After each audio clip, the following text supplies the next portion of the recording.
Buenas tardes a todos, bienvenidos a esta sesión de la Asociación Mexicana de Genética Humana, la séptima reunión del año. Estamos muy contentos de contar con su presencia y participación. Y a continuación les menciono la orden del día de hoy. En primer lugar, tenemos la bienvenida, la lectura del acta de la sesión anterior, la participación del Servicio de Genética del Hospital Central Sur de Alta Especialidad de Pemex y finalmente asuntos generales. Como les mencionaba, quiero darles la bienvenida a todos a esta séptima sesión. Estamos ya en la recta final de las actividades de la asociación para este año y estamos encaminándonos también a las actividades del Congreso Nacional de Genética en su modalidad híbrida. Esperamos a todo un éxito y sobre todo muy novedoso. A continuación, le doy la palabra a la doctora Lisette Arnaud para que haga la lectura del acta de la sesión anterior. Adelante, Lisette. Gracias, Elías. Buenas tardes a todos. A continuación doy lectura al acta de la sexta sesión mensual reglamentaria de la Asociación Mexicana de Genética Humana, Asociación Civil.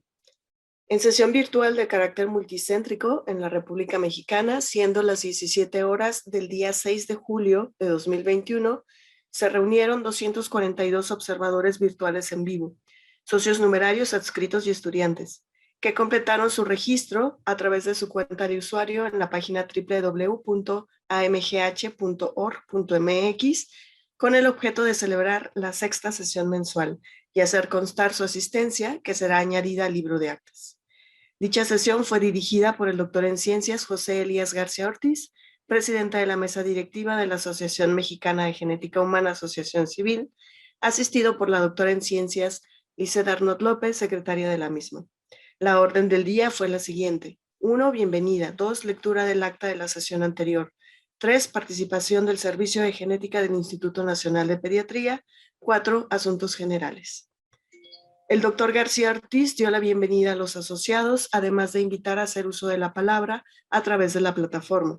Enseguida, la doctora Arnaud dio lectura al acta de la sexta sesión mensual reglamentaria, misma que se consideró aprobada con 70 votos a favor, 8 abstenciones y ninguno en contra, sin contar además con algún comentario modificatorio a través de los medios virtuales proporcionados durante la sesión.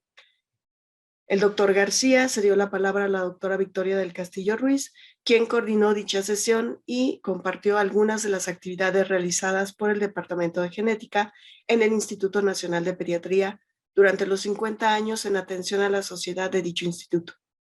Posteriormente, se dio la palabra a la doctora Esther Lieberman Hernández, quien presentó la ponencia titulada Enfermedades raras, experiencia en el Instituto Nacional de Pediatría, seguida de la ponencia Caracterización genotípica en pacientes con síndrome Turner y correlación con su variación clínica, a cargo del doctor Camilo Villarroel Cortés. Al término de esta, el doctor García Ortiz coordinó el bloque de preguntas y respuestas. Al término de esta sección, el doctor García compartió el gran número de felicitaciones realizadas por los primeros 50 años de atención del Departamento de Genética y se dio la palabra a la doctora Victoria del Castillo Ruiz para realizar el cierre de dichas presentaciones. La doctora del Castillo agradeció las felicitaciones y las hizo extensivas a los residentes y exresidentes del instituto. En asuntos generales, el presidente puntualizó los siguientes datos. A. Se presentó el calendario de sesiones mensuales virtuales de la MGH 2021, disponible en la sección de sesiones mensuales. B. En relación con el segundo curso virtual de actualización en genética humana, que se llevaría a cabo del 7 al 11 de junio, se informó que contó con 30 puntos avalados por el Consejo Mexicano de Genética, Asociación Civil, y que seguiría disponible a libre demanda hasta el 11 de septiembre. Se contó con 38 profesores nacionales y 179 participantes de 11 países. Agradeció a los 8 alumnos de pregrado hasta segundo año de la especialidad en genética que participaron en el evento Genopardy Junior e hizo un especial reconocimiento a la ganadora, la doctora Paulina Graciela Gómez Moreno. C. Se socializaron nuevamente las convocatorias 2021 ya disponibles en el portal de la MGH, dentro de las cuales se encontraba la 8ª edición del reconocimiento en la contribución al desarrollo de la genética humana en México, con fecha límite hasta el 31 de agosto para el registro de los posibles candidatos, así como la convocatoria Héctor Márquez Monter, que corresponde a los premios a las mejores investigaciones en el campo de la genética humana. Dicha convocatoria estaría abierta hasta el 17 de septiembre. D. El 46º Congreso Nacional de Genética Humana se llevaría a cabo del 8 al 13 de noviembre en la ciudad de La Paz, Baja California Sur, en modalidad híbrido, garantizando la seguridad de quienes deseen asistir a través de un comité COVID para prevalidación de las actividades. El doctor García agradeció a quienes nos brindaron su apoyo, contestando la encuesta liberada a través de los medios electrónicos de la MGH en relación con el próximo Congreso Nacional, donde se documentó el número de participantes, la proporción por género, la categoría de asociado, el porcentaje que está de acuerdo en que se realice el Congreso de manera híbrida y la posibilidad de asistencia al Congreso, así como las medidas sugeridas por los asociados para garantizar la seguridad del evento y las medidas establecidas por el Consejo Directivo. Con respecto a las cuotas de asociados 2021, se recordó el monto de estas y los datos de la cuenta bancaria. Al día de la sesión se contaba ya con el pago de la membresía 2021 de 255 asociados, quienes contarían con los beneficios correspondientes. F. Además, recordó que se llevará a cabo el día 12 de noviembre la Asamblea General electiva híbrida de acuerdo con el capítulo 4, artículo 23 de los estatutos, y que podrán participar en ella como electores las y los asociados vigentes hasta el 13 de septiembre. G. Se dieron a conocer otros eventos relacionados con el área de la genética humana, los cuales se encontraban publicados en el portal de la MGH, y se dio a conocer la posibilidad de un descuento en el costo de inscripción al ser asociados vigentes de la misma. H. Finalmente, el doctor García Ortiz socializó los datos de contacto en redes sociales, correos electrónicos y teléfono, así como horarios de atención. La sesión se dio por terminada a las 18:55. Gracias. Saludos. Gracias, doctora Lisset. A continuación abrimos el espacio de votación para aprobación o no aprobación del acta de la sesión anterior. Si alguien tiene algún comentario, también nos lo puede escribir en la sección correspondiente, y si no, enviarnos un correo a las cuentas de presidente o secretario @mgh.org.mx. Enseguida le doy la bienvenida a la doctora Juanita Navarrete, quien coordinará la sesión académica del día de hoy, que está a cargo del Servicio de Genética del Hospital Central Sur de Alta Especialidad de Pemex, y que como título lleva 35 años del servicio de genética en los servicios de salud de Pemex.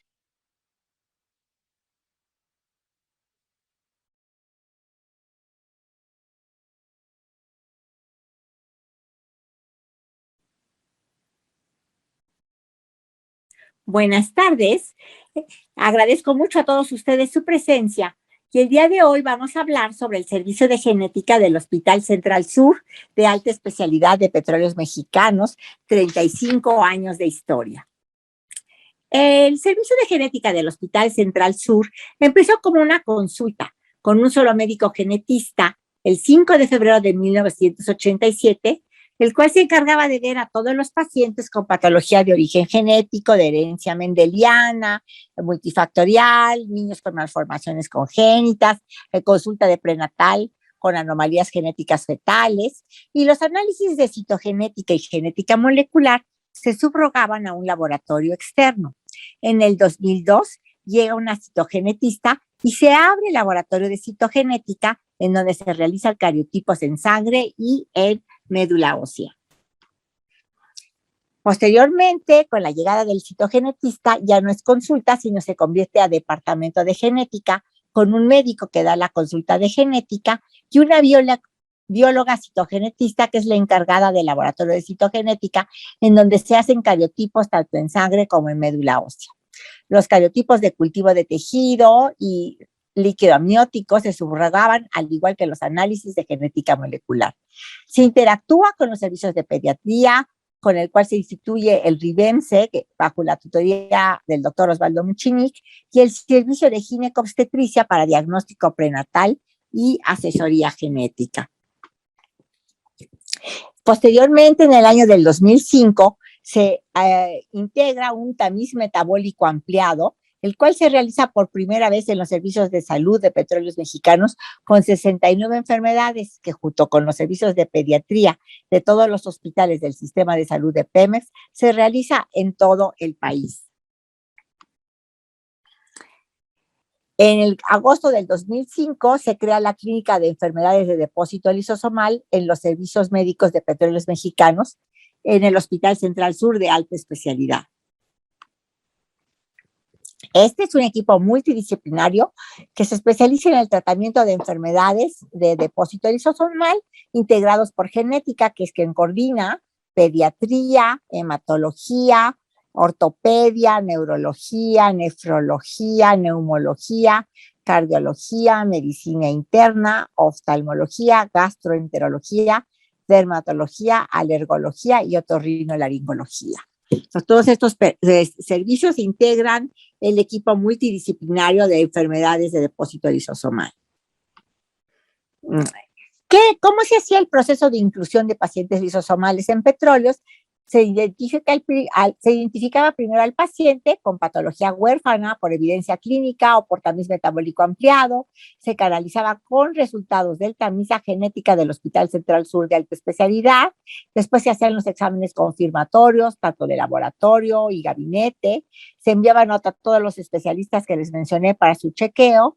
Y una vez confirmado el diagnóstico, se solicita medicamento a la gerencia, enviando resumen clínico del paciente con todos sus estudios. La gerencia autoriza el medicamento e informa al hospital dónde se atiende el paciente. El hospital solicita a un médico, generalmente es un genetista, para el entrenamiento de la aplicación del medicamento en su hospital, y el genetista visita al hospital. El paciente va cada 6 meses al Hospital Central Sur para que se le haga un chequeo de todas las especialidades y realizar exámenes y búsqueda de marcadores bioquímicos y anticuerpos para hacer un seguimiento de estos pacientes. ¿Cuál era lo que hacíamos? Bueno, se sospechaba clínicamente los pacientes que no eran diagnosticados a través del tamiz. Se hacía una sospecha clínica descubriendo un signo o síntoma poco común o presentación de un grupo de signos y síntomas más comunes. Se remitía al genetista o al especialista de enfermedades metabólicas y después se les hacía un diagnóstico a través de un ensayo enzimático, que generalmente es el estándar de oro, o un análisis molecular.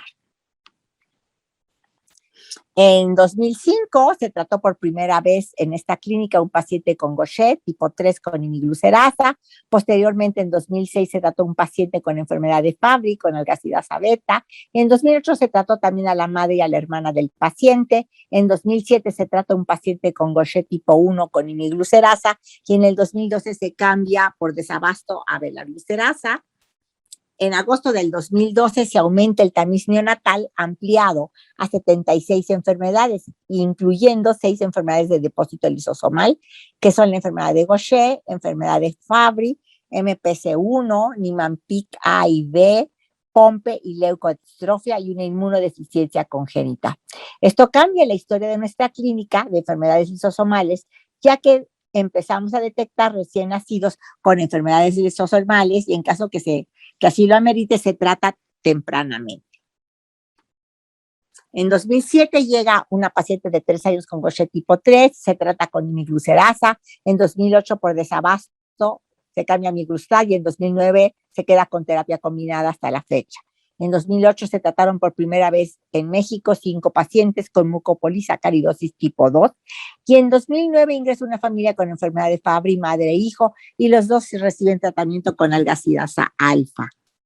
En 2010 se empieza a tratar un paciente con mucopolisacaridosis tipo 1 y en el 2013 por tamiz metabólico ampliado se descubre un recién nacido con enfermedad de Fabry clásica tipo 1, el cual está sintomático y sin tratamiento, pero se empieza a tratar a la madre de 32 años por acoparestesias, dolor y microalbuminuria.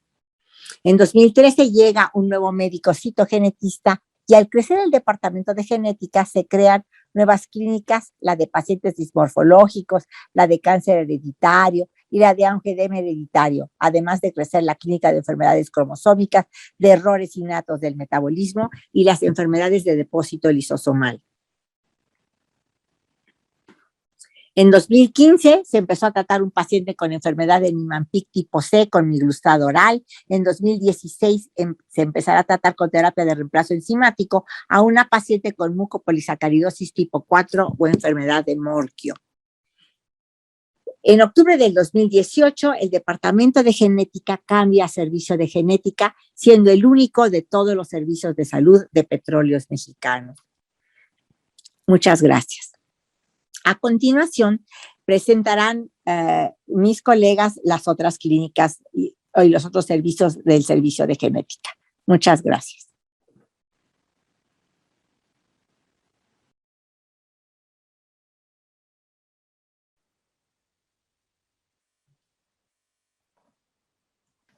Buenas tardes. Muchas gracias por la invitación al doctor Elías y por supuesto a la doctora Juana Inés Navarrete por la invitación. Yo les voy a hablar del laboratorio de citogenética, un poco de historia y algunos alcances. Como comentaba la doctora Juana Inés Navarrete, ella es la fundadora del servicio de genética de este hospital y ella invitó a la bióloga Concepción Llerena, que ya había trabajado con ella, a participar nuevamente aquí en el Hospital Central Sur. Ellas comentan que comenzaron el montaje del laboratorio de citogenética con solo un baño María, un microscopio óptico, una centrífuga y muchas ganas de hacer citogenética para poder ayudar al diagnóstico de los pacientes. Ella empezó haciendo cariotipos con bandas G en sangre periférica y médula ósea en pacientes pediátricos y adultos. Comentaba también que participó con trabajos ya del hospital, de estos pacientes, en congresos de la AMGH. También, junto con la doctora Navarrete, daba las clases de genética y de citogenética, por supuesto, a residentes de ginecología del Hospital Central Norte, que es un hospital hermano del sistema de Pemex, y por supuesto al Hospital Central Sur.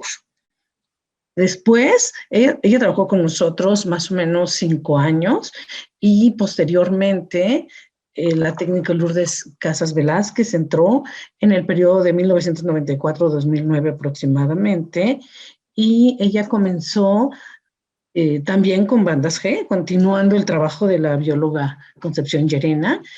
Trabajó también con sangre periférica y médula ósea en pacientes pediátricos y adultos. Y como iba aumentando la consulta, el servicio subrogado tuvo que quedarse para los estudios de diagnóstico prenatal, productos de aborto o cualquier otro tejido. Ella desafortunadamente tuvo que dejar de trabajar con nosotros por motivos de salud. La doctora Navarrete me invitó a trabajar con ella poquito antes, en el 2006, del 2009, que estuve haciendo coberturas, y a partir del 2010 ya comencé de tiempo completo a trabajar en el hospital. Pero desde el 2006 comenzamos a utilizar ya una estación de trabajo de SAIS con el software Ícaros para ya empezar a hacer los cariotipos de manera digital, tanto en sangre periférica y en médula ósea, y comenzamos a hacer un resguardo digital y fotográfico de todos los casos, que es muy importante. También hicimos una actualización del control de calidad interno y en el 2010 se montó la técnica de FISH y ya comenzamos a utilizar, por supuesto, el software ISIS en muestras de sangre periférica y médula ósea. En 2014 se logró que ya hubiera también subrogados para estudios genómicos, aunados a los demás subrogados que ya se había logrado hacer, y que las autoridades vieran la importancia de los estudios moleculares para los resultados de estos pacientes. En 2016 implementamos un control de calidad externo cuatrimestral, primero con imágenes y luego con muestras, con el laboratorio Biogen, comandado por el doctor Roberto Guevara, que seguramente ha sido maestro de muchos de ustedes y es ampliamente conocido en el medio.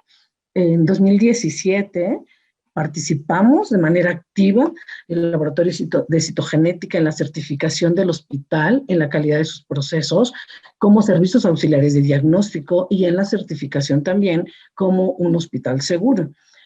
Y desde 2006 hemos tratado de tomar cursos de capacitación y actualización que son sumamente importantes para seguir actualizándonos, y desde el 2010 también participamos en las sesiones generales del hospital y congresos del mismo hospital, así como también a partir del 2011 he participado con trabajos de congresos en la MGH, que posteriormente les mostraré algunos casos. Les presento el laboratorio de citogenética, donde no quiero dejar de nombrar a la bióloga Linda Muñoz, que está aquí sembrando una muestra de sangre. Ella también ha hecho 2 coberturas en mis vacaciones y también es parte importante de nuestro equipo. Bueno, nuestro laboratorio de citogenética consta de 3 áreas que afortunadamente se lograron con la certificación separar y tener muy bien delimitado, porque antes estaban más juntas, con el área clínica, que esto te da una ventaja, pero la separación de las áreas es sumamente importante. Entonces tenemos el área de siembra, el área de cosecha y tinción y el área de lectura. En el área de siembra contamos con una incubadora y con una pequeña campana de flujo laminar, y el espacio de cosecha y tinción está separado, amplio, y el área de lectura, donde tenemos el sistema de trabajo de SAIS y donde tenemos el microscopio para tanto cariotipos convencionales como para FISH. Y bueno, les presento algunos de los resultados de nuestro laboratorio de los últimos 5 años aproximadamente. Nosotros de manera regular, en promedio, procesamos 200 muestras de cariotipo en sangre periférica y alrededor de 30 muestras de médula ósea. Las principales causas de consulta en genética en el 2019, que fue el último año que tuvimos como normal antes de la pandemia, en primer lugar tenemos el retraso del desarrollo, autismo en la niñez, síndrome de Down, infertilidad femenina y esterilidad en el varón. Pero ¿qué hemos encontrado? Y pues bueno, vimos que el 2015 al 2016 fluctúan un poco los porcentajes de estudios alterados en cariotipo en sangre, que va de 8.2 en el 2015, 9.3 en el 2016, 10% en el 2017, 5.75 en el 2018, 7.3 en el 2019 y en el 2020, 16%. Siendo el primer resultado más frecuente, síndrome de Down, como segundo lugar, translocaciones y deleciones que nos hemos encontrado, y el tercer lugar, mosaicos con 45X. En médula ósea hemos tenido un 60% de éxito y la alteración más frecuente es la translocación 922. Vemos que en total de los cromosomas de los cariotipos alterados, obviamente hay más alterados hay más sangres que recibimos que médulas óseas, son muy pocos, y ahí es una fuente donde queremos tener mucho más comunicación con los hematólogos para que haya más muestras de médula y tener mejores resultados. Y también vemos en esta gráfica que el total de cariotipos con respecto a los cariotipos alterados, que es totalmente compatible con lo que encontramos en la literatura, de un 6 a un 10%. Y bueno, este es uno de los resultados que hemos encontrado presentados en los congresos de la asociación, que es una trisomía parcial 13q, producto de una inversión pericéntrica materna del cromosoma 13, un cariotipo dos cariotipos en médula ósea, donde vemos la alteración de la translocación 922, una deleción del 3, y como ven, la correlación fenotipo-cariotipo es muy interesante.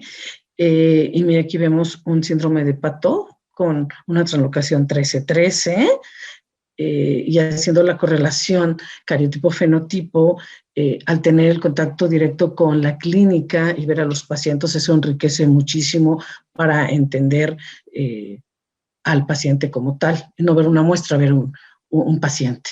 Y aquí esta diapositiva nos muestra algunos casos de síndrome de Turner, la clásica niña con todas las características, una de lesión del X del brazo corto y un mosaico con un anillo encontrado.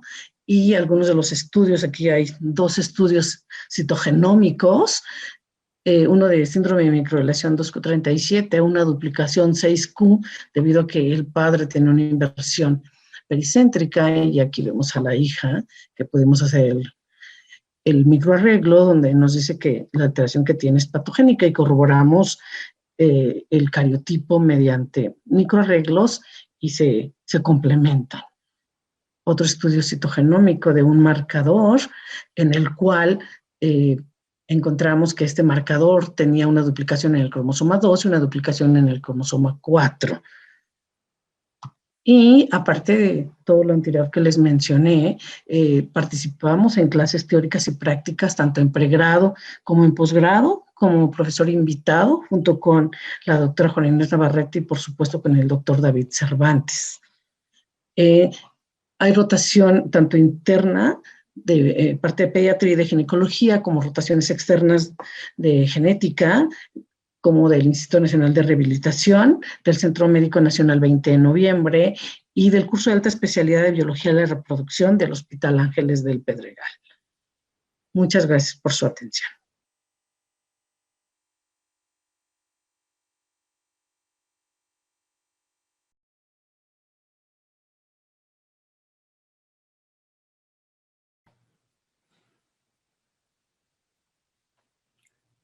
Hola a todos, buenas tardes. Gracias a la Asociación Mexicana de Genética Humana por la invitación, a la doctora Juana Inés Navarrete por haberme invitado a esta sesión que trata sobre la historia del servicio de genética en los servicios médicos de Petróleos Mexicanos. Y bueno, el día de hoy a mí me toca hablar sobre la formación de las clínicas de enfermedades hereditarias dentro de los servicios de salud de Pemex. Tomando en cuenta un poco este contexto, y bueno, aquí les presento el hospital. El hospital está al sur de la Ciudad de México. Ya que acabe la pandemia, que eso espero que no tarde tanto, pero pues a ver qué tal nos va. Pues con mucho gusto nos pueden visitar o nos pueden visitar con las medidas de sana distancia. Bueno, les platico un poquito sobre cómo están los servicios de salud, la parte de genética en los servicios de salud de Petróleos Mexicanos. Allá hemos tenido la oportunidad de oír hablar a la doctora y fundadora del servicio de genética, la doctora Juana Inés Navarrete. Y bueno, me permito presentar pues algunos datos que son relevantes para la formación de estas clínicas, ¿no? La consulta de genética, tomando en cuenta el último dato que tenemos, que es 2019, antes de pandemia, que pues obviamente esto alteró mucho la dinámica, pues como en muchos servicios de genética que seguramente ustedes dirigen o participan, pues tenemos varias entidades que son las causas más comunes. Nosotros tenemos la gran ventaja de que los servicios de genética de Petróleos Mexicanos, número uno, pues tienen un apego importante en el sentido de que nosotros podemos mantener dentro del servicio a un paciente mientras tenga vigencia, podemos mandarlo llamar para poder hablar con él, hablar con la familia, que muchas veces también forma parte de la derechohabiencia de Pemex, y esto pues hace que nosotros podamos tener de cierta manera una cercanía con ellos, y si necesitamos reforzar alguna situación, pues los podemos llamar. Y en segundo lugar, también nosotros pues vemos gran parte de la República Mexicana y vemos pacientes desde la infancia hasta la adultez. Esto implica que pues nosotros podemos tener un sinnúmero diferente de patología genética. Y esto va a tener relevancia en el sentido de que pues podemos tener diversidad en cuanto a casos que nosotros vemos. Aquí les presento las primeras causas de consulta de genética en 2019. Discapacidad intelectual, trastornos del neurodesarrollo, autismo, las enfermedades de atesoramiento lisosomal, obviamente síndrome de Down, infertilidad y esterilidad, tumores malignos de mama, neurofibromatosis y síndrome de Marfan. Y bueno, pongo la gráfica de la derecha en la que ustedes pueden observar cómo hubo un incremento en la cantidad de consulta en los últimos años en el servicio de genética, tomando en cuenta en un primer rubro lo que es las consultas de primera vez, en un segundo las subsecuentes y las consultas, digamos, totales. Nosotros tenemos alrededor de 2,000 consultas al año. Y estas 2,000 consultas al año, pues como vemos, tienen diagnósticos diversos. Esto pues ha permitido que nosotros tengamos un sistema de referencia y contrarreferencia de pacientes tanto del otro hospital, el Hospital Central Norte y los hospitales regionales, ya que pues bueno, nosotros somos pues el único servicio de genética de Petróleos Mexicanos y pues esto hace que toda la consulta se concentre en el hospital. Algo que también ha funcionado y bueno, en los últimos años ha permitido es que gracias a diferentes estrategias, pues nosotros podemos tener diagnósticos más tempranos desde lo que es el tamiz neonatal, con diagnósticos moleculares y diagnósticos bioquímicos más tempranos, hasta casos de secuenciación de nueva generación y microarreglos, como este caso de una de lesión 1P36 proximal, que bueno, diagnosticamos en el hospital, y nosotros tenemos casos de enfermedades genéticas raras y ultra raras. Obviamente esto plantea un reto, dado que nosotros en los servicios médicos de Pemex pues tenemos alrededor de 750,000 derechohabientes. Esa es más o menos nuestra derechohabiencia.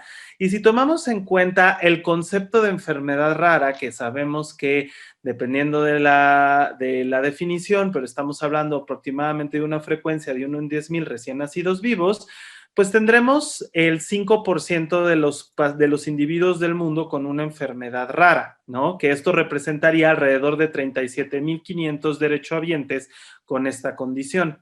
Y si el 72% de las enfermedades raras son genéticas, pues nosotros tendremos alrededor de 27,000 derechohabientes con una enfermedad rara. Y esto contrasta con que nosotros tenemos o somos solo 2 genetistas, que pues está la doctora Navarrete y un servidor, y una citogenetista que bueno, ya seguramente oyeron, que es la bióloga Gaitán. Esto obviamente hace que tengamos pues muchos retos. Dentro de estos retos, pues la identificación de patologías de un inicio temprano, el poder tener acceso a estrategias diagnósticas y en su caso a estrategias terapéuticas. Esto no funcionaría si nosotros, y justamente por eso les quiero presentar algunos datos muy drásticos y muy dramáticos de cosas que nos han pasado en el hospital. Por ejemplo, en Pemex hemos tardado a veces hasta 20 años en diagnosticar enfermedades que son raras o ultra raras, como el caso que les comentaba de la de lesión 1P33 y una distrofia miotónica congénita. A veces hemos pasado hasta 15 médicos para poder llegar a un diagnóstico. A veces ha habido diagnósticos erróneos. Por ejemplo, varios casos difíciles han recibido hasta 8 diagnósticos diferentes equivocados. Y obviamente el acceso a estrategias pues planteaba esta situación. De ahí que pues la formación de grupos multidisciplinarios sea muy relevante. En el Hospital Central Sur de Alta Especialidad, que es el hospital de tercer nivel de Petróleos Mexicanos, pues nosotros tenemos afortunadamente una gran diversidad de especialistas que nos permiten poder participar de esto. Y no solamente los especialistas, sino también el hecho de que nosotros podamos tener referencia de estos especialistas de otras unidades médicas. Esto también con el fin de que los pacientes que vengan de Villahermosa, de Reynosa, de Poza Rica, de Salina Cruz, de Salamanca, de Minatitlán, que son los hospitales, que son los hospitales regionales, y de Ciudad Madero, que son los hospitales regionales que nosotros contamos, y del Hospital Central Norte, pues también tengamos una diversidad y un crisol de pacientes de toda la República. Nosotros tenemos varias clínicas dentro del hospital. Digo, ya es por todos conocidos y gracias a, bueno, la doctora Navarrete, la clínica de enfermedades lisosomales. Pero bueno, con este panorama que yo les presentaba sobre las 10 patologías más comunes, pues hace más relevante que nosotros tengamos que formar clínicas de ciertas patologías para poder tener un abordaje integral. En la clínica de enfermedades lisosomales participan pediatras principalmente, que son aquellas unidades donde se pueda dar una terapia de reemplazo enzimático, por ejemplo, y la sospecha diagnóstica mediante tamiz, cuando se hace el tamiz lisosomal, y también cuando acuden aquí al Hospital Central Sur de Alta Especialidad, pues se hace todo un abordaje. Sin embargo, pues en los últimos años, afortunadamente hemos tenido contacto con el grupo de oncología y tenemos ya una mayor cantidad de pacientes con clínica de síndromes de predisposición a cáncer o de cáncer hereditario, como ocurre en otras muy afamadas como la clínica del INCAN o las clínicas que están en Nuevo León, ¿no? Y también, pues como cualquier servicio de genética que se digne de ser servicio de genética, pues debe tener una clínica de síndrome dismorfológicos y discapacidad intelectual, donde participan pediatras también, imagenólogos y radiólogos. En ocasiones también participa el servicio de patología, sobre todo cuando los síndromes generalmente fallecen en las primeras etapas de la vida. Y también los servicios de neurología, que es donde tenemos pues muchas más asociaciones con discapacidad intelectual. También tenemos una clínica de angioedema hereditario con la doctora Freya Campos, que me precederá. Y tenemos una clínica de diagnóstico prenatal y fertilidad, y finalmente está en vías de formarse una clínica de neurogenética. Esto no sucedería si nosotros no tuviéramos ejemplos clínicos de nuestra institución que les pudiera presentar para poder demostrar la utilidad de esto. Y a pesar de que esta sesión está dedicada a al servicio de genética de los servicios médicos de Pemex, sí es muy importante recalcar que nosotros no contamos con un laboratorio de biología molecular diagnóstica de genética, por lo que nosotros generalmente nos hemos beneficiado, y quiero agradecer en particular al Laboratorio de Diagnóstico Genómico del Instituto Nacional de Medicina Genómica con la doctora Láez y el doctor Flores Lagunes, y al Laboratorio Genos Médica con la doctora Melania Abreu, con Cuautli Yoselotl, con Luzma, con Leo, con todos aquellos que forman parte de estos laboratorios que nos apoyan a nuestros pacientes, ¿no? Entonces, quisiera platicar algunos casos que nos han tocado revisar en lo que es las clínicas. En este caso, pues les platico de este paciente. Es una paciente que nosotros la conocimos a los 12 años. Es una paciente gesta 1 de 2. Dos hermanos gemelos dicigotos, hombre y mujer sanos. No hay consanguinidad y endogamia. Padres jóvenes, embarazo normoevolutivo, con un peso de 2,850 kilos, talla de 49 centímetros, un Apgar 8,9, antecedente de hepatomegalia leve e hiperesplenismo a los 4 años, desdiagnosticada desde los 4 años de manera leve hasta los 10 años ya de una manera un poco más grave. La presencia de anemia y la presencia de movimientos sacádicos laterales, con detención de crecimiento. A los 12 años es referida al hospital, al servicio de cardiología, que es un servicio muy importante donde se detecta estenosis aórtica con una calcificación de esta, algo que se conoce como aorta en porcelana, requiriendo una prótesis valvular y reemplazo vascular. A nosotros nos la envían a los 14 años ya... digamos, con el diagnóstico de las visceromegalias y las calcificaciones. Fíjense en esta imagen de reconstrucción donde ustedes pueden ver las calcificaciones en esta reconstrucción del arco aórtico, así como del callado de la aorta y parte de la aorta descendente. Se hizo un estudio de cariotipo pensando en que algunos casos de síndrome de Turner pueden llegar a presentar esta situación, en el cual se descartó. Y se hizo digamos, dentro del abordaje y viendo algunas sospechas diagnósticas, sobre todo algunas inmunológicas, se platicó con la doctora Carmen Aláez, se ingresó al protocolo de INMEGEN y obtuvimos como resultado una variante homocigota conocida para la enfermedad de Gaucher. Esta es una variante que da una variación de Gaucher que se llama Gaucher cardiogénico, en donde los pacientes pues pueden tener, además del cuadro típico de Gaucher, con anemia, trombocitopenia, visceromegalias, pueden tener calcificaciones tanto de la aorta como valvulares.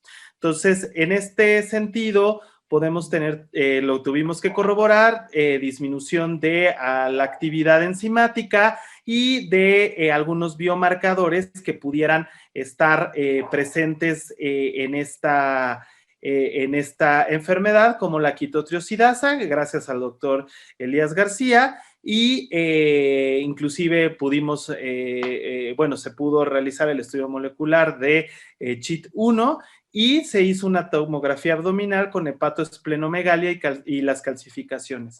Esto implicó que tuviera acceso a la terapia y actualmente esta paciente está, digamos, en tratamiento con terapia de reemplazo enzimático desde hace 2 años en el servicio de Minatitlán,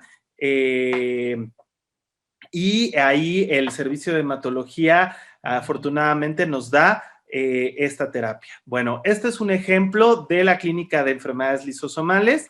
Les quiero agradecer mucho su atención y estoy atento para cualquier pregunta. Muchas gracias.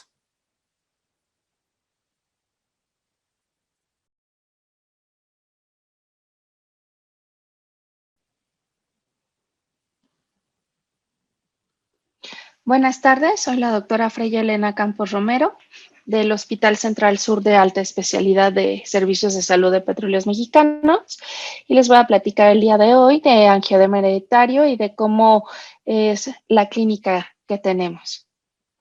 Primero, el angioedema hereditario es una enfermedad que se caracterizaba primero como una deficiencia del complemento en su vía reguladora. Sin embargo, al día de hoy conocemos más de 450 mutaciones, 25 de ellas van a ser mutaciones de novo, de ahí porque se empieza a considerar más que un defecto en la vía del complemento, sino como una serpinopatía. Esto debido a que las mutaciones autosómicas dominantes van a ser en el gen SERPIN1, la mayoría de ellas, sobre todo cuando estamos hablando de angioedema tipo 1 y tipo 2 específicamente. Al día de hoy tenemos muchas más variedades de angioedema, no solamente hablando de SERPIN1, sino podemos encontrarlas en las alteraciones tanto de bradicinina o en algún otro mecanismo de contrarregulación. Sin embargo, específicamente hablando de SERPIN1, hablamos que es una transinhibición de esta serpina en sus mecanismos de regulación del C1 inhibidor y como ende, las traducciones clínicas van a ser angioedema severo. Este angioedema va a ser aumentado por las bradicininas, porque hay alteraciones en algunos mecanismos de control, generación y degradación, que clínicamente lo vamos a traducir como edema. Edema entendemos como alteraciones en el control de la permeabilidad vascular a nivel endotelial. Sin embargo, este edema va a ser en cualquier nivel, ya sea en estructuras periféricas, tracto gastrointestinal o laringe. El inicio de síntomas del angioedema puede ser en cualquier época de la vida. Sí tenemos pacientes que empiezan en la primera década con un pico en la segunda y después en la tercera década de la vida. Pero ¿por qué es tan importante el angioedema hereditario? Es por el paciente y lo que experimenta, ya sea desfiguración, dolor, edema, pérdida de la función y eritema, a lo que se puede traducir en un impacto en la calidad de vida, productividad, con riesgo alto de ansiedad, depresión, estrés postraumático, lo que nos va a llevar a un diagnóstico preciso, certero y temprano. Pero no solamente eso, sería ocioso diagnosticar certeramente a los pacientes si no podemos ofrecerle un tratamiento adecuado. ¿Cómo son estos ataques de angioedema?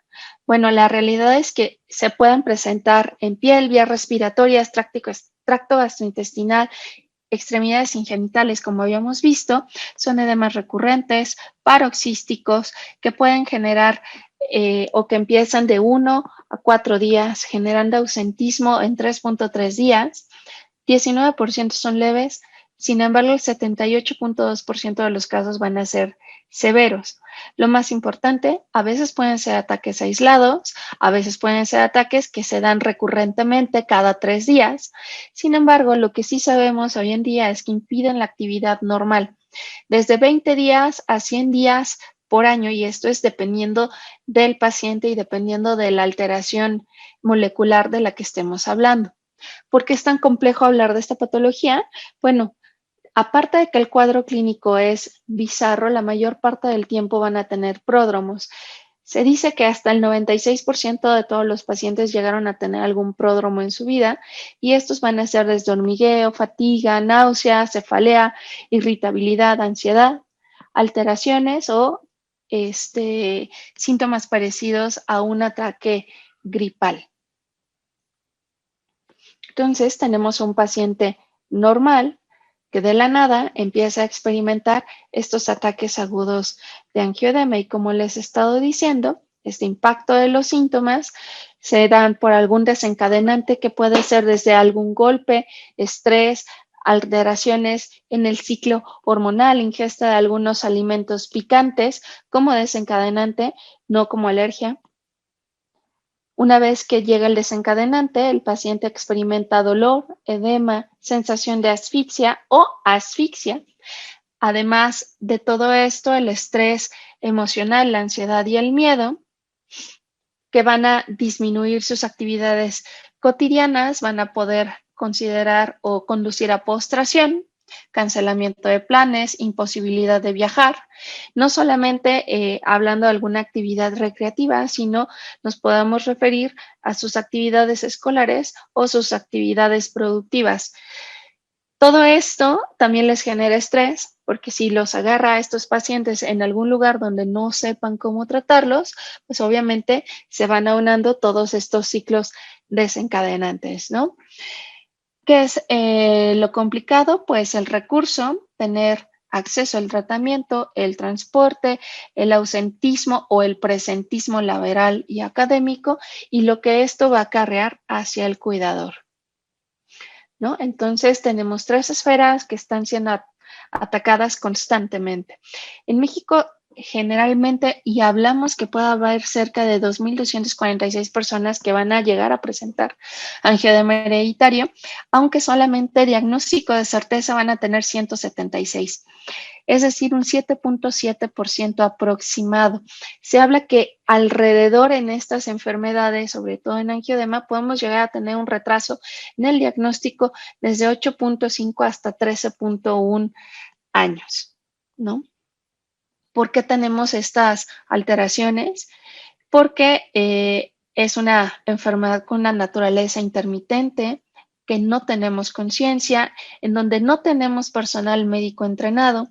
Y aunque tengamos el personal médico entrenado, pues obviamente nos faltan centros especializados, tenemos opciones de tratamiento limitadas, a pesar de que algunos o la mayor parte de los medicamentos ya tienen registro sanitario, bueno, no todas las instituciones van a tener acceso a los mismos. Esa es en la parte romántica de que tenemos acceso al tratamiento. Sin embargo, la mayor parte del tiempo los pacientes están infradiagnosticados, ¿no? Entonces, tenemos efectos individuales, familiares, económicos, que se proyectan en ausentismo y, lo más importante, presentismo laboral. ¿Por qué es tan importante esto? Debido a esta patología tan compleja, en el 2014 se decidió iniciar la clínica de angioedema hereditario. Empezamos alrededor de noviembre, diciembre del 2014, en donde tuvimos una plática de awareness, y después de esta plática empezaron a llegar solicitudes de servicios interconsultantes como de neurología, otorrino y odontología, y lo que más nos llamaba la atención es que cada uno nos escribía una parte clínica en específica y estaban hablando a veces de un solo paciente. A su vez, recibimos interconsultas de otros estados porque lo pudimos hacer en simultáneo y nos empezaron a mandar a los pacientes. Estos pacientes, una vez de que llegan al hospital, son valorados de manera multidisciplinaria por alergología, por genética y, cuando ha sido necesario, por pediatría. Hacemos la parte clínica, la parte genética hace su abordaje, y nosotros, una vez que hacemos toda esta valoración, para la siguiente cita, bueno, pues ya tienen que traer los laboratorios, en donde empezamos con un screening a base de complemento, determinaciones de ser un inhibidor y el diagnóstico molecular. Y aunque pareciera muy sencillo realmente en estos años, pues hay veces en que el diagnóstico ha sido difícil, sobre todo cuando vienen del interior de la República, porque no es tan fácil a veces trasladar a los pacientes. ¿Por qué? Porque si estos pacientes tienen un traslado que les implica 6 horas sentados en la misma posición, pueden ser gatillos para los ataques de angioedema, y nos ocurrió en algunas ocasiones que cuando el paciente llegaba al servicio, bueno, pues ya llegaba con el ataque, ¿no? Entonces, pues apoyaba parte del diagnóstico. Una vez que pudimos hacer el diagnóstico de todos estos pacientes, junto con los abordajes de estratificación de la severidad, su diagnóstico molecular y su calidad de vida, bueno, la tarea fue darnos o conseguir el tratamiento, el cual nos llevó alrededor de 4 años poder tener el tratamiento en el hospital. Del 2014 a la fecha, ¿qué tenemos? Bueno, tenemos 6 familias no relacionadas, el 90% con angioedema hereditario tipo 1, 9% con angioedema hereditario tipo 2. Estas 6 familias, 4 nos llama la atención que son de la región de Veracruz, una familia de Villahermosa y una familia mexico-colombiana. 40% son varones, 60% son mujeres, con una edad promedio de inicio de los síntomas de 9.7 años. Hasta el 80% de ellos tenía historia familiar previa.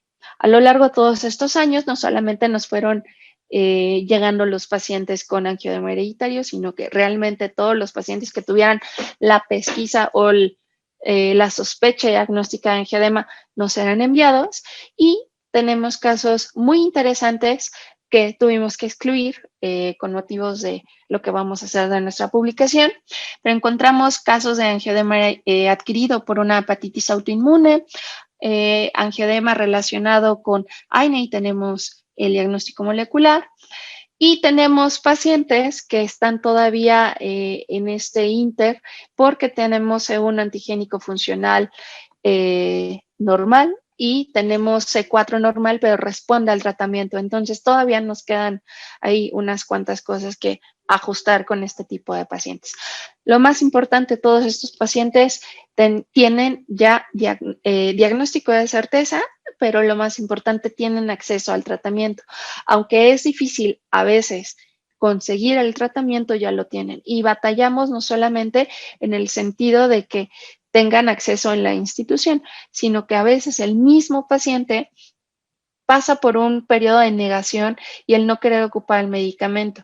Y no porque no quieran tratarse, sino porque están tan acostumbrados a no tratarse que nos llegó a suceder que los pacientes no querían ocupar el medicamento en cualquiera de los ataques y lo reservaban para ataques más severos. Entonces, todavía seguimos trabajando con estos pacientes para que puedan tener lo más importante, una mejor calidad de vida.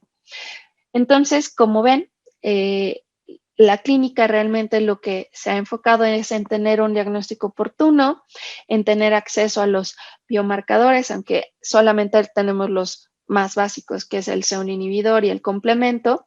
Bueno, pues en algún futuro esperemos tener acceso a algún otro tipo de marcador hablando de bradicininas, ya tiene su estratificación del riesgo. Esta parte de la predicción todavía no es posible, pero ya están cuantificados, ya sabemos el mecanismo molecular por el cual tienen las afecciones estos pacientes y obviamente pues todo esto hace una información completa. Y pues me gustaría terminar nada más diciendo que el angioedema es una cuestión que debe de afectar y tocar todos los puntos de la vida del paciente, desde padres, esposos, cuidadores y amigos, los servicios médicos y está en coordinación con los servicios escolares, así como las instituciones públicas, privadas y evidentemente pues con el gobierno. Y sin más, bueno, pues recordarles que el 29 de febrero pues es el Día de las Enfermedades Raras y de mi parte eso sería todo. Muchas gracias.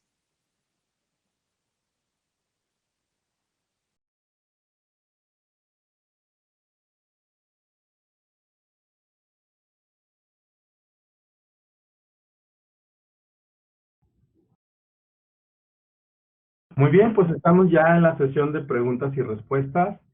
Me da mucho gusto tener aquí a nuestra vicepresidenta, la doctora Navarrete, a David y a Marichuy, que estoy seguro dentro de muy pronto los van a estar viendo muy seguido.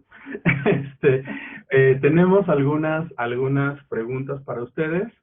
Quiero agradecer su presencia y su participación. Y tenemos el primer comentario por parte de Ariadna González para David. Mis estimado David, mi reconocimiento a tu trayectoria en Pemex. ¿Podrías describir con mayor detalle cómo funcionan las clínicas? ¿Hacen sesiones mensuales para diagnóstico? Para seguimiento de pacientes, ¿citan en un día en particular los pacientes con diagnósticos ya establecidos para ser valorados por cada servicio que forma parte de las clínicas y se retroalimentan entre los diferentes servicios? Muchas gracias Ari por tu pregunta. Realmente digamos, la formación de las clínicas depende mucho del tipo de clínica que se tenga. En este caso, pues la idea es sobre todo pues tener, como comentaba, pues tanto sesiones para la parte de diagnóstico, es decir, sesiones que pudieran involucrar por ejemplo, casos difíciles. En el caso de neuro, se está intentando hacer sesiones de neurogenética, como varias instituciones tienen, bueno, digo, el INP, tomando en cuenta este modelo, tenerlo de esta manera, y algunas otras, por ejemplo, digamos, ventaja y a su vez reto que tenemos en los servicios médicos es que tenemos digamos, una red de varios hospitales en donde tanto el diagnóstico como digamos, el tratamiento a veces se lleva en el hospital, pero muchas veces se lleva en otros hospitales regionales y en hospitales centrales.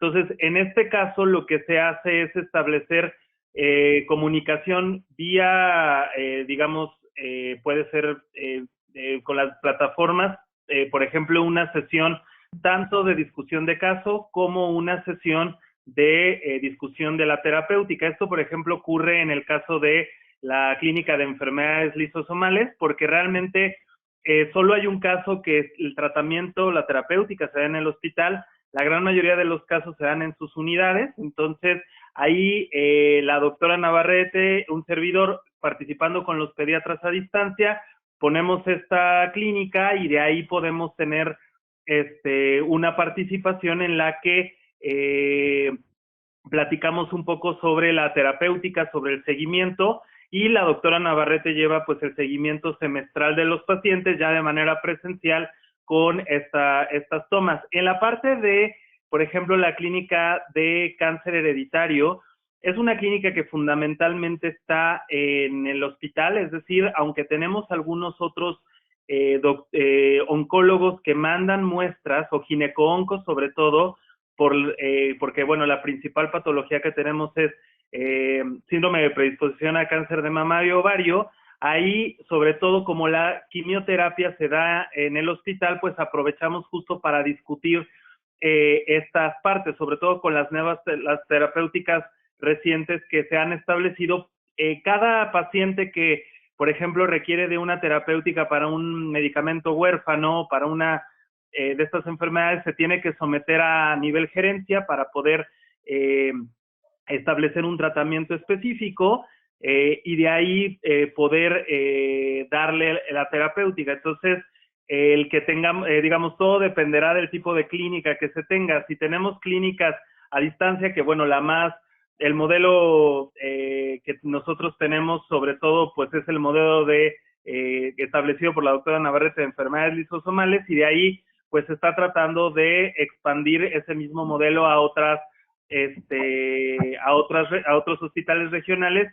Bueno, sin embargo, todavía empezamos, por ejemplo, con la clínica de cáncer hereditario y en la clínica de neurogenética de manera local, porque además aquí en el hospital es donde tenemos pues ese grupo de especialistas, y ya en los hospitales regionales sobre todo es la parte terapéutica que se pudiera llegar a tener. Muy bien, gracias, David. Creo que algo que hay que resaltar y que me ha gustado de sus presentaciones es el trabajo en equipo, no nada más dentro del servicio, sino las colaboraciones que han establecido con quien se pueda o quien se deje. Y creo que es lo más importante, porque eso habla también del espíritu de trabajo que tenemos en genética en México, y que eso permite, aparte de la colaboración, el beneficio de los pacientes. Hay una pregunta por parte de Jazmín Arteaga. Dice: felicidades a todo el equipo encabezado por la doctora Navarrete. David, ¿podrías explicarnos qué estudios hay disponibles en la clínica de cáncer hereditario? ¿Detectan presintomáticos? Y de ser así, ¿qué seguimiento realizan?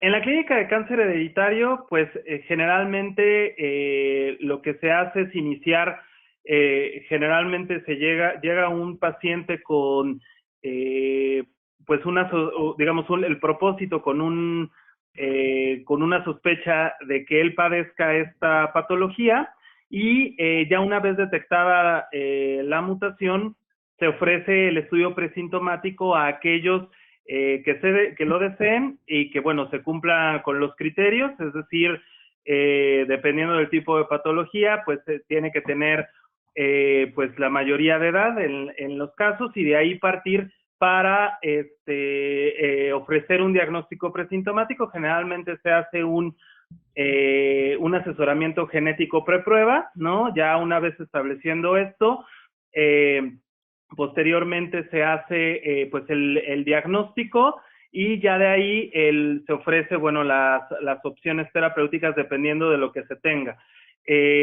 Generalmente pues ha habido casos desde pues un seguimiento muy estrecho, sobre todo en las pacientes pues muy jóvenes, hasta seguimiento pues con cirugía reductora de riesgo. Nosotros también dentro de la clínica se cuenta con un equipo de cirugía oncológica y de cirugía reconstructiva bastante reconocido en el medio, en el que aproximadamente en la actualidad hemos tenido entre unos 3 y 4 casos que gracias al diagnóstico presintomático se ha podido dar este ofrecimiento. En el caso, por ejemplo, de las pacientes con diagnóstico tal cual, con el grupo de oncología o como comentaba, dado las nuevas terapéuticas, en la actualidad se está buscando la posibilidad de ofrecer terapéuticas como inhibidores de PARP, sobre todo indicados en la actualidad para cáncer de ovario resistente a platinos, y bueno, con nuevas indicaciones ya una vez establecido aquellos que se puedan, pero se tiene tanto aquellos con diagnóstico como aquellos con estudio presintomático. Y obviamente dependerá de cada caso, digamos, y de cada patología, el tipo de seguimiento y manejo que se deba de ofrecer. Muy bien, gracias David. Hay ahora preguntas para la doctora Freya, que aquí la vemos. No sé si nos escucha, doctora. Muy bien. Ariadna González le pregunta, ¿el tratamiento de angioedema hereditario tiene efectos adversos que refieren ¿qué efectos adversos tiene que refieren los pacientes? La respuesta favorable es a largo plazo y como posibles explicaciones por los cuales, ¿cuáles son las posibles explicaciones por las cuales los pacientes diagnosticados no las utilizan?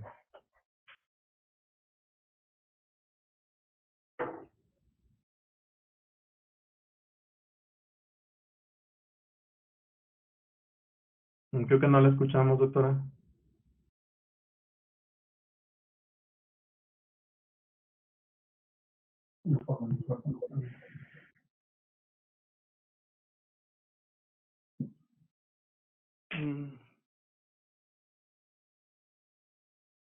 Creo que tenemos dificultades en el audio.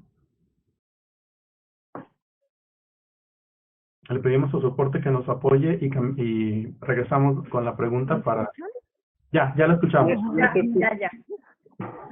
Ay, perdón.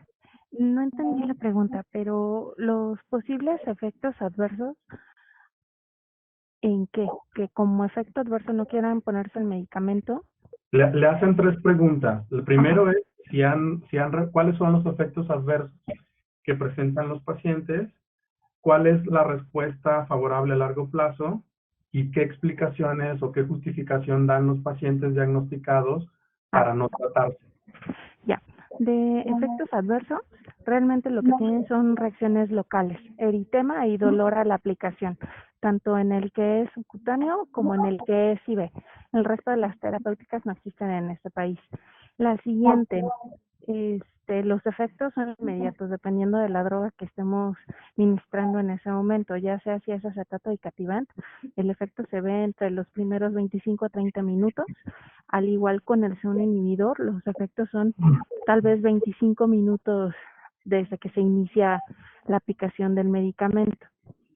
Cualquiera de las dos terapias es altamente efectiva. Donde sí tenemos efectos adversos indeseables y que nosotros no lo ocupamos porque tenemos acceso al medicamento. Sin embargo, en otras instituciones sí nos han referido, como no tienen acceso a los medicamentos y ocupan todavía plasma fresco congelado, ahí es donde hay el mayor número de efectos adversos. Ya sea porque no es necesario nada más una sola unidad. Hay veces, están descrito que en algunos casos han llegado a pasar 8 concentrados de plasma fresco congelado. Entonces, ahí es donde hay la mayor cantidad de efectos adversos indeseables, los que sean. La última pregunta, ¿por qué no ocupan la terapia?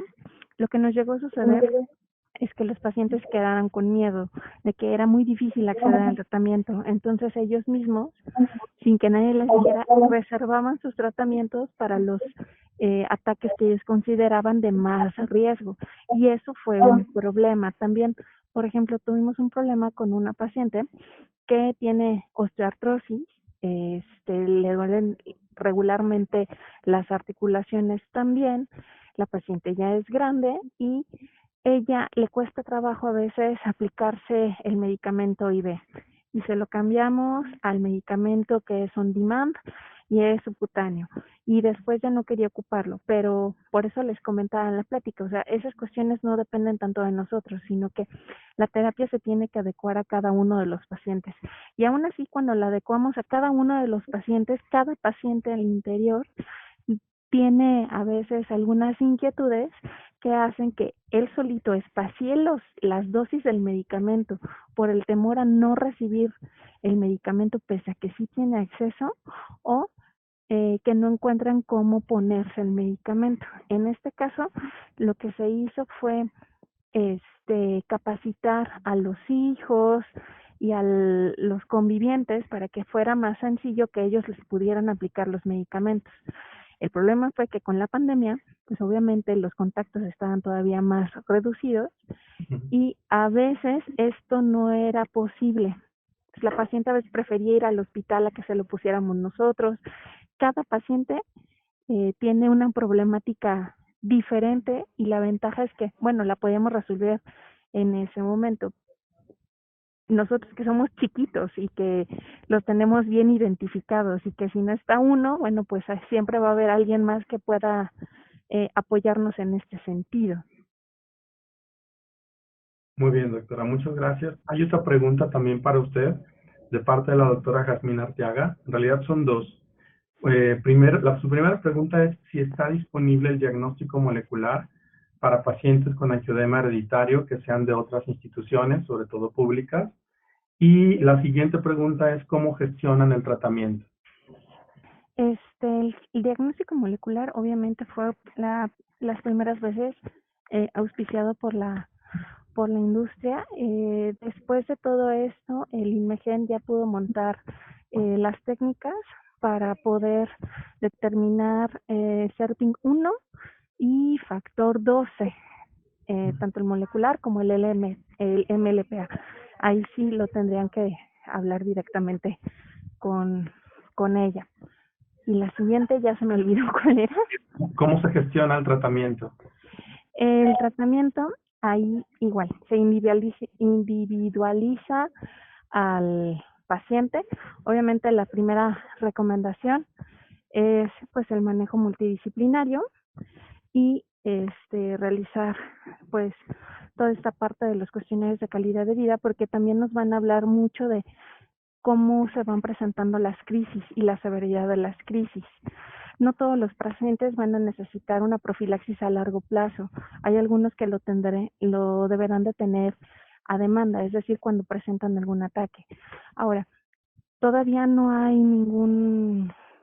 algo que nos pueda decir qué tanto se llegan a presentar las crisis, y ahí hay que hacer trabajo minucioso con ellos. Cada que los revisa, hay que volverles a preguntar por qué. Lo que sí nos hemos dado cuenta a lo largo de los años es que muchas veces no relacionan cierta parte del cuadro clínico con los ataques. Por ejemplo, ellos nada más pensaban que el ataque era el edema de extremidades o el edema genital, y la parte del dolor abdominal jamás lo consideraron un ataque. Entonces ellos nada más nos describían, no, pues tengo un ataque de extremidades una vez al año, cuando cada tercer día o a veces 4 veces al mes presentaban dolor abdominal. Entonces, con base a el cuadro clínico, los pródromos, podemos determinar qué paciente necesita tratamiento en demanda o tratamiento como profilaxis, ya sea a largo plazo. Ahora, otra cosa que también es complicado de manejar con ellos es la parte de los procedimientos médicos. Cuando tienen algún estudio, cuando tienen algún procedimiento dental, siempre hay que premedicarlos. Y obviamente los premedicamos dependiendo con el medicamento que tengamos. Entonces, cada paciente, vuelvo a lo mismo, hay que individualizar el caso, la severidad, el ataque, el tipo de mutación que tenga, para poder hacer el tratamiento. Y es que ya no pudimos andar tanto en la parte de lo que es angioedema. Muchas gracias, doctora. También había un comentario por parte de Julieta Cadena, pero ya lo contestó, que era en relación a cómo evolucionaban los pacientes. Muchas gracias. Tenemos ahora una felicitación de parte de Ricardo Meléndez para Marichuy. Felicidades a todo el equipo de Pemex, especialmente a la bióloga Marichuy, que mantiene la citogenética viva en esta institución. Felicidades. Y bueno, para Juanita Navarrete hay muchas felicitaciones. Felicidades por logros y persistencia de parte de Doris. Muchas felicidades, Bernadette Estandilla. Felicidades al equipo de Pemex por la excelente sesión y compartir experiencia de Caterina Casacova. Leonardo Pérez, un orgullo para el país. Muchas felicidades. Mario René, muchas felicidades. Estimada Juanita, mi afectuosa felicitación por la trayectoria en tantos años de trabajo. Afectuoso abrazo para ti y tu equipo. Felicidades de parte de Mónica Saraí López, de Gildardo Zafra y de Jorge Ramírez Centeno. Hay un par de preguntas, Juanita, una de Carlos Venegas, que dice, gracias por la presentación. ¿Qué criterios utilizan, además de los clínicos, para enviar estudios moleculares a Genos Médica o a Imagen? Bueno, hay obviamente que es el diagnóstico presuncional, una vez que nosotros hemos examinado al paciente y le reunimos una serie de signos y síntomas y presumimos que se trata de alguna enfermedad de origen genético, lo que mandamos a hacer es el estudio molecular dirigido. Si sabemos que puede ser también por el árbol genealógico una hereditaria, pero no sabemos cuál, pues lo que mandamos a hacer es panel de genes. Entonces, en general es eso, el que más, yo creo que el que más podría responder es el doctor Cervantes, porque es el que lleva las otras clínicas. Yo en cuanto a lisosomales, pues una vez que tengo el diagnóstico, muchas veces ya enzimático, quiero corroborar qué tipo de mutación tiene, si son homocigotos, heterocigotos compuestos, en fin. Entonces casi siempre yo, además del enzimático, pido el molecular. Y yo no sé si el doctor Cervantes puede responder también a esta pregunta. Nos escuchamos, David. Ya. Muchas gracias, doctora, y muchas gracias, doctor Venegas.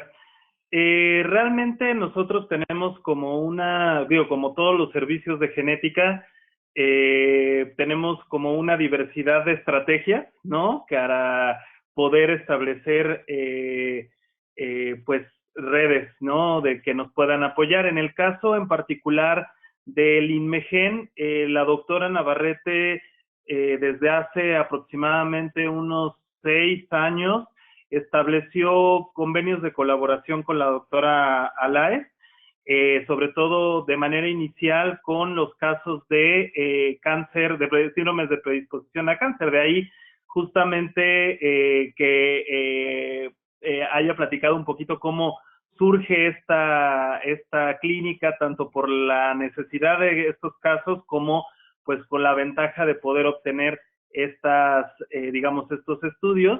Entonces, con la colaboración de la doctora Alaez y el doctor Flores Lagunes, se pudieron establecer estos diagnósticos como parte de un estudio colaborativo de investigación. Y bueno, en algunos casos, digamos, de manera alternativa, cuando pues nosotros no podemos establecer digamos, no tenemos algún protocolo de investigación, la gran mayoría de los moleculares suelen subrogarse. Y en este caso la subrogación prácticamente la hemos llevado con el laboratorio Genos Médica. Algo que también, pues digamos, tenemos digamos, en la selección de pacientes es que, por ejemplo, pacientes con mutación dirigida, en el caso de que ya tuviéramos algún estudio molecular y quisiéramos hacer un presintomático, por ejemplo, o que quisiera hacer, digamos, llega algún paciente que pues fue abordado por alguien más y directamente se quiere hacer este estudio, pues, digamos, se subroga a Genos Médica. Estos son, pues, 2 ejemplos que son los laboratorios con los que fundamentalmente contamos. Ya platicaba la doctora Campos que también tenemos, pues, en ocasiones, como todos ustedes seguramente harán, pues, muchísimo apoyo en ocasiones de la industria farmacéutica para el diagnóstico de enfermedades lisosomales, en el caso de angioedema hereditario de manera inicial. Ya posteriormente también el laboratorio del INMEGEN nos ayudó con algunos casos de este estilo. Entonces, yo creo que como todos nosotros hemos buscado diferentes maneras en las que podemos ir colocando los estudios, por ejemplo, que comentaba la bióloga Gaitán, de citogenómica, también en su mayoría lo hemos hecho con laboratorio Genos Médica. Entonces, creo que ahí justamente establecer, pues ahora sí que de cada institución algunos mecanismos para poderlo hacer. Como les comentaba, en el hospital no hay como tal un laboratorio adscrito de biología molecular a genéticas. Hay un laboratorio de biología molecular, pero se dedica más a la parte de rutina, sobre todo ahorita con COVID, pues ellos hacen el diagnóstico molecular de de casos, entonces realmente es su enfoque, pero justamente pues no podríamos tener este tipo de diagnósticos sin el apoyo de muchísimos laboratorios de biología molecular, de muchos colegas y amigos que nos han apoyado, ¿no? Entonces, creo que ahí es un poco el criterio del caso que se presente y de la estrategia y pues la colaboración de uno u otro dependiendo de con lo que se cuente. Muy bien, David, muchas gracias. Hay más felicitaciones de parte de Mónica Quintana, Georgina de la Barrera, Berta Molina, Amy Yokoyama, Ariadna González y Paco Gavino Zúñiga para Juanita y por su labor. Y de parte de Sara Fría, felicidades por la sesión y sobre todo por el esfuerzo que has puesto en tu servicio de genética. Da mucho gusto ver cómo trabajan bien la genética en Pemex. Bueno, para cerrar, me gustaría, Juanita, que des unas palabras en relación, una reflexión a lo que han sido estos 35 años de trabajo, tus primeros 35 años de trabajo, y no sé, ¿cuál consideras ha sido tu mayor aporte a la institución? Pues yo creo que yo estoy muy contenta, pero le soy sincera, yo solita no hubiera hecho nada, así más que muy poquito, porque en realidad uno solito no puede hacer nada. Si se avanzó, dio el tirón, por eso les quise demostrar así como el trayectoria, desde que llegó la primera bióloga citogenetista que ya empezó a funcionar realmente un laboratorio y pudimos trabajar juntas con la doctora Connie, que estuve muy contenta, la doctora Connie Llerena, que siempre fue muy entusiasta, y ya después, bueno, María de Jesús, que era técnico, pero también que ayudaba mucho, pero finalmente el gran salto lo dio desde que llegó Marichuy en cuanto a la citogenética, que le ha puesto todo el entusiasmo y las ganas, y bueno, el servicio sí fue otro una vez que llegó David. ¿Por qué? No porque no le ponga yo ganas, pero uno solito no puede, yo era atarantada. O sea, yo decía, tenía una cosa, corría otra, y llegó el doctor Cervantes y él dijo, bueno, vamos a publicar, vamos a hacer, que yo daba una plática, daba esto. Entonces, yo siento que el servicio dio el brinco gracias a mi equipo, y eso siempre lo reconoceré. Yo solita, pues, hubiera sido así como una genetista loquita más en el mundo, y no hubiera hecho mayor cosa, pero gracias al equipo que siempre y después a coordinar, como dijo también el doctor Cervantes, que coordinamos con otros servicios, pediatría, que siempre nos ha apoyado mucho, ginecobstetricia, ahora alergo con la doctora Freya que hicimos, hematología para todo lo de Gaucher y las hemoglobinopatías, la glucosa 6-fosfato, la ayuda de pediatría en el tamiz. Entonces yo siento que lo que he logrado es gracias al equipo de la gente maravillosa que me rodea, tanto en mi servicio, que quiero mucho, que son mi familia, como del hospital, todo el hospital. Les tengo mucho cariño y que ya también pronto ya me voy a ir porque ya tengo edad de jubilarme, para antes de que me pegue el Alzheimer más profundo. Entonces, pues sí, estoy muy contenta y bueno, ahora estoy más contenta que dentro de poco esté ahí trabajando más en la Asociación Mexicana de Genética. Pero agradezco infinitamente a mi equipo y a todo el hospital la oportunidad que me han dado. Muy bien, Juanita, muchas gracias. Y yo les agradezco a ustedes, a David, a Marichuy y particularmente a ti, a la doctora Freya, la oportunidad para tener esta sesión que vamos ya 35 años, 50 años y 10 años en las sesiones previas. Y bueno, seguimos celebrando. Muchas gracias por su participación. Y bueno, si ya no tenemos más preguntas, hay más felicitaciones por parte de Patricia Greter y Julieta Castillo Cadena. Y con esto damos por concluida la sesión de preguntas y respuestas y continuamos con la sesión mensual. Muchas gracias. Gracias. Gracias.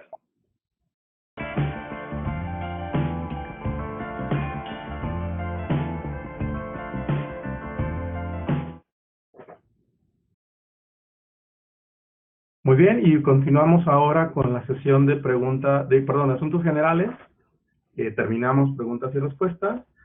Recordarles nuestras actividades, las sesiones mensuales. La siguiente corresponde a Genos Médica, coordinada por el doctor Leonardo Pérez Mejía, que es la sesión del 7 de noviembre, ya la penúltima de nuestras actividades de este año, y nos enfocamos ya de lleno al 46º Congreso Nacional de Genética. Recordarles, tenemos abiertas las convocatorias de este año. La primera es el reconocimiento en la contribución al desarrollo de la genética humana en México, que cierra justo este mes. recordarles las ediciones que hemos tenido en 2013, 2015, 16, 17, 18, 19 y el año pasado en 2020. Han sido 9 galardonados en 8 años, en 7 ediciones que hemos tenido. Y bueno, está abierta esta convocatoria, la pueden leer totalmente en la sección de convocatorias de la página, pueden descargarla y les invitamos a que envíen sus propuestas. Perdón, olvidé decir, cierra el 31 de agosto. Tenemos también los premios a las mejores investigaciones en el campo de la genética humana. Recordarles que esta convocatoria la conocemos como el Premio Héctor Márquez Monter. Está abierta hasta el 17 de septiembre con sus 4 categorías. Esta convocatoria está coordinada por nuestra vicepresidenta, la doctora Juanita Navarrete, y tiene un premio por área de 30,000 pesos. Los invitamos también a que lean la convocatoria en la misma sección, convocatorias, pueden descargarla, revisarla y enviar sus propuestas de tesis para ser evaluadas. Creo que el premio vale la pena y sobre todo reconocer el trabajo de los estudiantes que realizan estas actividades. En relación al 46º Congreso Nacional de Genética Humana, recordarles que seguimos trabajando en un modelo híbrido. Estamos en una situación delicada de la pandemia, estamos entrando en un tercer rebrote. De acuerdo a las predicciones epidemiológicas, para la fecha del Congreso estaríamos saliendo de él. No nos aferramos a que tenga que ser un modelo híbrido, estamos preparados para ambos escenarios, pero seguimos trabajando en esta modalidad. Dicho congreso se llevará del 8 al 13 de noviembre de 2021, nuestra sede es La Paz, y para quienes han preguntado y pensaban que hoy íbamos a presentarles todo, les recuerdo que este sábado 7 de agosto abrimos la convocatoria para registro al congreso, para registro de trabajos y el programa general. Este año tenemos solamente 5 cursos precongreso, el año pasado fueron 6. 4 de ellos los realizaremos en fines de semana de octubre. Uno de ellos es más un taller, lo tendremos de manera presencial en nuestra sede de La Paz, junto con el precongreso tradicional, que es para estudiantes de pregrado de la ciudad sede. El congreso va a iniciar, estos últimos precongresos serán lunes 8 y martes 9. Inauguraremos la tarde del martes 9. Tendremos ese congreso miércoles, jueves y viernes, simposios, expo comercial, conferencias magistrales, simposios vespertinos, trabajos libres. Nuestras asambleas, la del consejo será el día jueves 11 y la asamblea electiva de la asociación será el viernes 12 por la noche. Tanto para los que estemos presencialmente en La Paz, como para quienes tienen derecho a entrar a ambas asambleas, se les otorgará el acceso para conectarse y participar de estas actividades.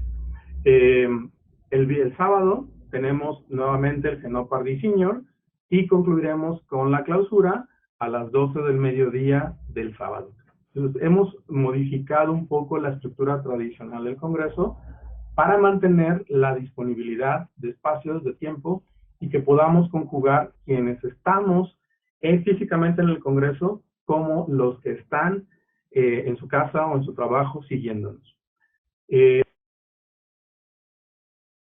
Exclusivamente en su momento para quienes estén físicamente en La Paz, pero al término del Congreso, toda actividad que haya formado parte del 46º Congreso Nacional estará disponible en la página para poderlo revisar. La única diferencia entre las actividades que se hicieron presenciales, pues es la falta de interacción al final de cada una de ellas con preguntas y respuestas. Pero en general el Congreso estará disponible, como el año pasado, por un tiempo prudente para que podamos revisar en su totalidad. Tenemos, como ya se ha mencionado varias veces, actividades restringidas. No vamos a tener cena de gala, por ejemplo. Vamos a procurar que estemos distribuidos de manera física en diferentes sedes. Vamos a tener medidores de CO2 en cada una de las sedes. En el registro vamos a solicitar a cada uno de los participantes que nos muestren su carnet de vacunación, su comprobante de vacunación o una prueba PCR negativa. Vamos a tener también pruebas rápidas disponibles para quien lo solicite.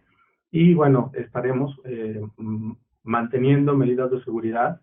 Consideramos que como adultos responsables que somos, podemos realizar una actividad de este tipo sin exponernos, sin exponer a los demás y cumpliendo con las actividades académicas. Es también nuestra última actividad como mesa directiva. Estamos confiados en que lo vamos a lograr.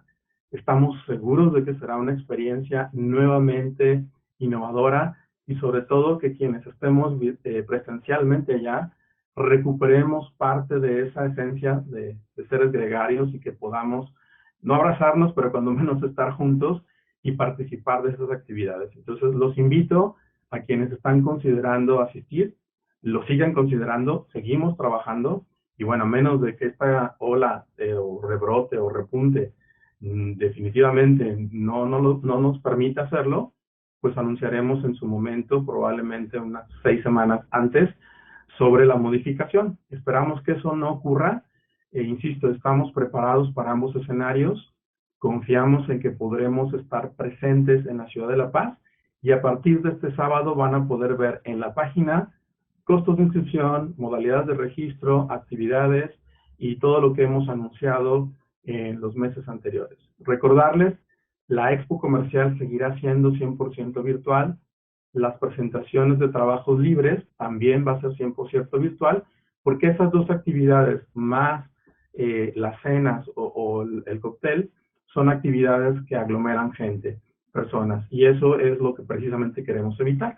La única actividad donde podríamos estar todos juntos sería en la inauguración y en la entrega del reconocimiento en la trayectoria, que consideramos es una actividad donde estamos seguros de que quienes estamos sin COVID y bueno, no estamos exentos de que algo ocurra, de que alguien se contagie, pero tengan la certeza de que todo está diseñado para evitar contagios en la mínima cantidad o definitivamente sería un éxito que nadie regresara a casa contagiado, que es lo que deseamos. Entonces los invito a que este sábado revisen la página. Hay muchas sorpresas, estamos trabajando desde hace ya algunos meses, seguimos trabajando para ustedes y estamos muy contentos de que podamos vernos en la ciudad de La Paz. Muy bien, pasando a otras cosas, les recuerdo, nuestras cuotas de asociados para este año siguen vigentes, las cuotas para numerarios de 1,560 pesos, adscritos de 1,250 y estudiantes de 780. Y estas son las cuotas de ingreso vigentes para quienes deseen afiliarse. Se puede hacer el pago por PayPal o transferencia bancaria. Aquí están los datos de la cuenta. Tenemos también una novedad. Hemos digitalizado, o más bien virtualizado el proceso de selección de nuevos candidatos o de aspirantes a la asociación. Es una modalidad que la tenemos lista dentro de la página, de tal manera que quien solicite su registro, lo hemos hecho de manera dinámica, cargar todos los documentos en la página y acelerar o homogeneizar el proceso de aceptación de nuevos socios. Esa es una nueva aplicación que tenemos dentro de la página, nos da mucho gusto presentárselos y creemos también que esto permitirá que la siguiente mesa directiva pueda continuar con las actividades que hemos digitalizado dentro de la página para beneficio de todos nuestros asociadas y asociados. Creemos que son situaciones, independientemente de la pandemia, que han permitido profesionalizar nuestros servicios y sobre todo agilizarlos.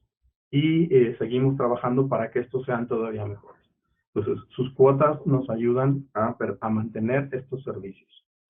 Al mes pasado, al 7 de junio, habíamos 255 personas vigentes para este año. Al día de hoy somos 261. Recordarles que para quienes asociados numerarios tengan derecho a voto, serán quienes estén vigentes en sus cuotas de este año hasta el 13 de septiembre más o menos, que serían 60 días previos a la inauguración del Congreso. En cuanto a otros eventos, les invito también a que revisen esta sección dentro de la página. Cada día, cada mes o cada semana incluimos eventos que consideramos pueden ser del interés de todos ustedes. Recordarles nuestros datos de contacto. El teléfono está disponible para todos ustedes. 33 23 12 56 55. Nuestros correos de soporte, presidente, vicepresidente, secretario, tesorero y los 4 vocales que estamos trabajando para todos ustedes. Seguirnos a través de nuestras redes sociales.